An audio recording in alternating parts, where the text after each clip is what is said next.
Welcome back to another episode of the Avyan and Matt Show. This is our first episode, and our first guest will have to be the luxurious Nicholas DeCuris. Hey, what's up, guys? And, of course, my co-host, Matthew Matthewson. Hi.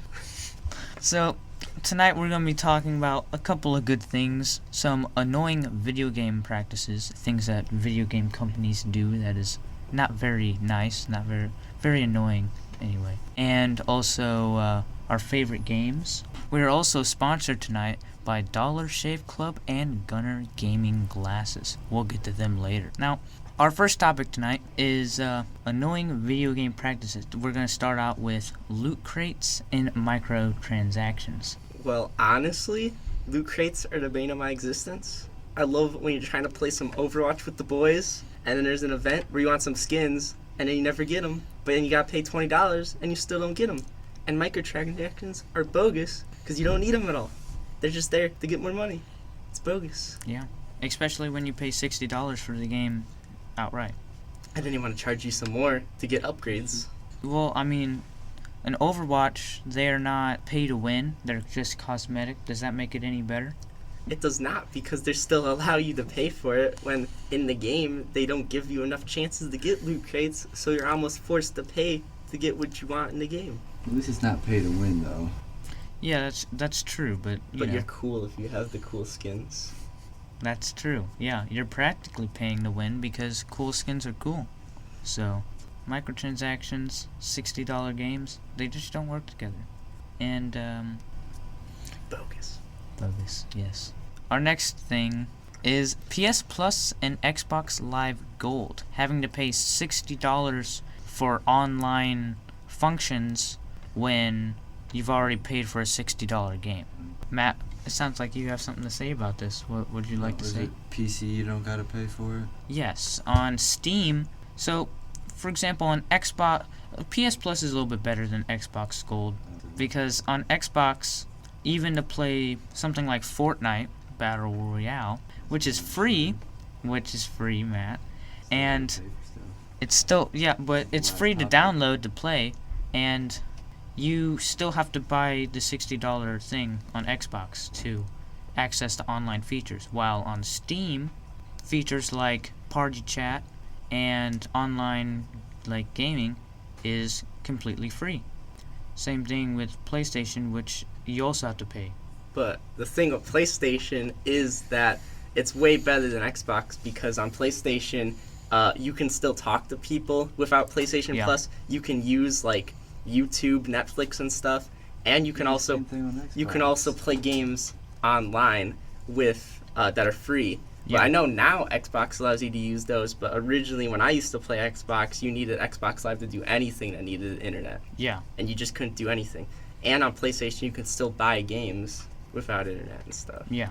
Last I checked, I remember the first time I joined a party with Nicholas, and I couldn't talk. Well, no, I couldn't join the party, and I was like, why won't it let me join the party? And Nick's like, do you have Xbox Gold? And I'm like, no. Do I need that? And he's like, yeah, to talk to me in the party.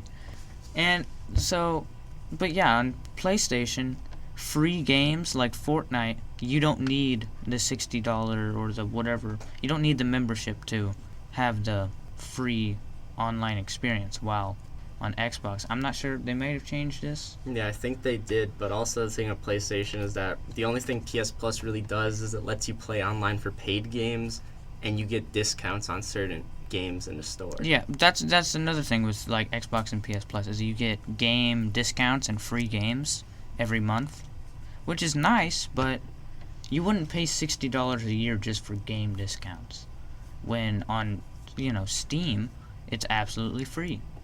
So, it's just one of those things that it's real bogus, because it's like, see, I made this analogy earlier, which, imagine you buy like a $200 or $300 like DVD player, and you buy a $60 DVD movie that you want to watch. It's a real nice movie. You bought it, and you go to put it in your DVD player, which is already like $250, $300, along with the $60 movie. And then when you put it in, it's like you gotta pay another $60 a year if you want to actually watch the movie. And it's like, oh, well, you could just, there's like, oh man, there's a free 2 weeks.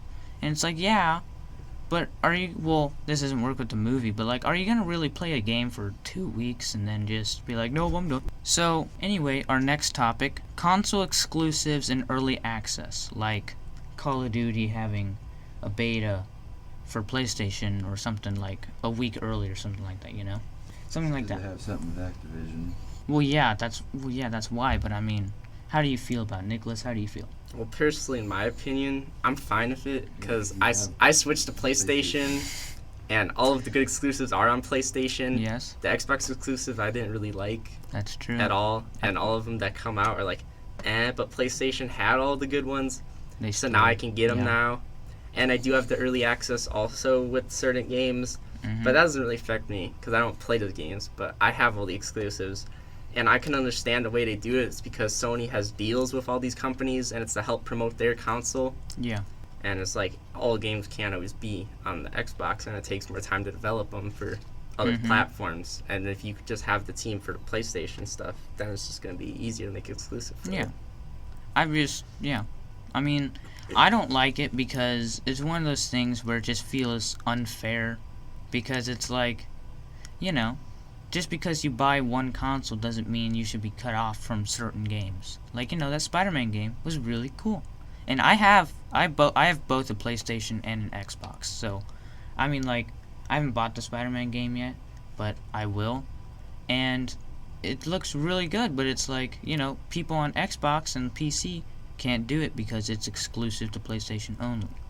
And it's just one of those things. It's like, you know, it'd be great if just all games, you could play Halo on your PlayStation, or you could play Spider-Man on your Xbox, you know. I feel like that would be really nice. So, Matt, would you like to add on to this anything? No, I'm good. No? I would like to add on, though, that the Spider-Man game isn't exclusive, though, because currently at the moment, all of, like, Spider-Man stuff is owned by Sony. So Yeah. it's understandable for it to be exclusive. Yeah, that's true, yeah. Because, you know, Amazing Spider-Man. Yeah. Our next topic, this is our final topic on the video game practice. Nicholas brought this up earlier when we were talking about it. Quick time events in games. Like having to press the X button over and over again to open a door or something. I just feel like I don't like them. Nicholas, do you not like them?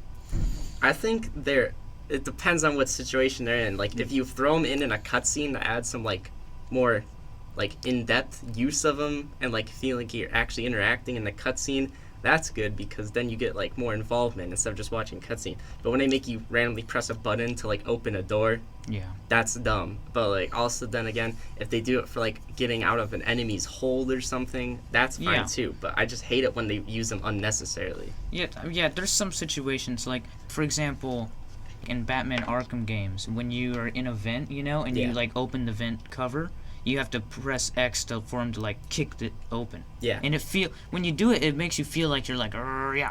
But other than that, yeah, I mean, like, I don't think they're very useful. I feel like they're kind of a cop-out on gameplay on some things. Like, just, oh, you want to open the door? No, you just gotta press X over and over again to open the door. But I don't know. I feel like there's situations where they're useful, but I feel like they're just kind of annoying sometimes. But now that we're going on to our next big topic, before that, I'd like to introduce you guys to Dollar Shave Club. If you are unaware, Matt and I are in high school. And when you're in high school, you get hair. But how do you combat that? 3 words. Dollar Shave Club. Dollar Shave Club is a monthly subscription service that sends razors and grooming accessories to your door for as cheap as $3 a month. Just use code DECURUS in checkout for your first 3 months free. That's code DECURUS for 3 months of Dollar Shave Club. DAKURAS. DECURUS for 3 months of free Dollar Shave Club. But yeah, so in this segment, we're going to be talking about our favorite games, which, you know, us being gamers. have a lot of those. We have a lot of favorite games. So, Nicholas, let's start out with you since you're the guest. Nicholas. Okay, so probably my number one. Top three. Like my top 3 favorite games. Number 1 will always have to be Dark Souls 3 because when I first got that game, it was just amazing instantly, Yes. and I played the heck out of it. It was one of my favorite games.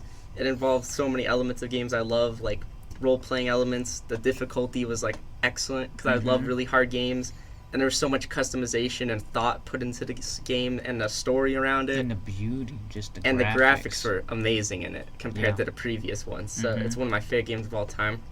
My second favorite game's got to be Metal Gear Solid 3 because I just love stealth games altogether because you feel super satisfied when you accomplish stuff in them. Yeah. And also, I just love the story behind it. It was a really well-made game. Had some cool concepts of like survival added in from just the previous stealth stuff in the other games. And then that's just a great game in general. And my third favorite game has to be... Let me think this one through now, boys. I do love the Castlevania games. Those are really good. Some good, like, action, side-scrolling games. Yeah. I love them. Mhm. So those are, like, my top 3 favorite games or, like, Top 3 games. franchises. I definitely have to agree with you, Dark Souls 3. Dark Souls 3, I made it halfway through that game before I stopped playing it for a little bit, and then I came back to it, and I was really, really bad. So I just kind of stopped playing it after that. But when I got into it, and I got really good at it, well, really good relatively, it was really, really fun, and it was an amazing game. It was so beautiful, and it was just such a good game. Good game. And also add in something else about Dark Souls 3, that, like, the boss fights are just amazing Yeah. with how their designs are. And I know it's just, like, you're pretty much just dodging and hitting them, but, like, they have concepts in them that make them feel unique and Yeah. better than, like, normal boss fights. Yeah, I love the boss fights in that game. They were like the best parts of it. And the soundtrack's godly. Yeah. Now, Matt, what are your 3 favorite games of all time? What are your 3 favorites? Well, I didn't do my homework, so I don't got a top 3. Yeah, I told him earlier to choose his top 3 so that he can talk about them in the podcast. But so Matt, top 3. Well, at least say Favorite one. Favorite. Yeah, how about that? It's gotta be Modern Warfare 2 in the Call of Duty series. Call of Duty Modern Warfare 2. It Yeah. just brought in a lot of new stuff to the series, and the graphics were pretty good for when it came out. For the time, yeah. And is what out of like campaign, multiplayer, what was your favorite? What was your favorite part? Multiplayer is everyone's favorite, but campaign had a good storyline. Yeah. Multiplayer was a little broken, but that's what made it fun, with memorable maps. Any other games you'd like to comment on, Matt? That's Oh, yeah, about also, it. I would like to add in that Guitar Hero, the entire franchise, best games ever. I love them so much. I just love rhythm games, and they like are really good at getting the point across. And plus, I love music so much. So, just it combines 2 of my favorite things ever. It's such a great game. Amazing. Nothing else, Matt? I got nothing. Nothing? Okay. Well, for me, top 3 would probably have to be Fallout 3, Batman Arkham City, and I don't know, like Half-Life 2 or I don't know, Pokemon Fire Red. That was the first and like pretty much only Pokemon game I've ever played, and it was pretty good. So That one's super difficult, though. yeah, those would probably be my 3 favorite. Nicholas, anything else you'd like to add on? Or No. Matt? No. Not really. No. Those are Nothing? just the games I love. The games you like Call of Duty Modern Warfare 2, Nicholas? It's probably my favorite Call of Duty, but I'm not that big on the Call of Duty series. And you guys play Pokemon or anything like I that? used to be really into Pokemon. I still like the games, though. Yeah. It's just they kind of can get I've- boring, and they're a little short for the price. I've never been into Pokemon that much. The only, like I said, the only Pokemon game I've ever played is Fire Red, and that was really good. And it was kind of a remake of the original one, and it was really good. So now, It's really fun though if you have friends, so you Yeah. can battle them. Like Yeah. that's the bomb. I used to do that that all was the another time. thing is with like I got into it. Well, got into it like a little bit because of Brad and Tony. Now maybe one day we'll have them on the podcast, but they got me kind of into that for a little bit. But now, do you think we're all done? Yeah, I think we're good boys. So now I'd like to give you a word from our good sponsor, Gunner Gaming. From Matt, of course. After a long day of gaming, your eyes may hurt, but we've got a solution for you. Gunner Gaming Glasses. Gunner provides high-quality sunglasses for gaming at a reasonable price. Use code RATHBUN, RATHBUN, for 35% off your first purchase. That's RATHBUN for 35% off your first purchase. Well, it appears that is all the time we have for tonight. Big thank you to Mr. Nicholas DeCuris for guest starring in this first episode of the Matt and Avyan show. Also, shout out to Matt's grandparents, who are apparently going to be watching this at some point, if Matt ever gets around to it. And also, shout out to Miss Niels, who is listening to this too. And a big thanks to Dollar Shave Club and Gunner Gaming Glasses for sponsoring this episode of the Avyan and Matt Show. Well, that's all we got for tonight, folks, and you guys all have a very good night. Avyan and Matt and Nicholas all signing out. I thought you were going to pause it.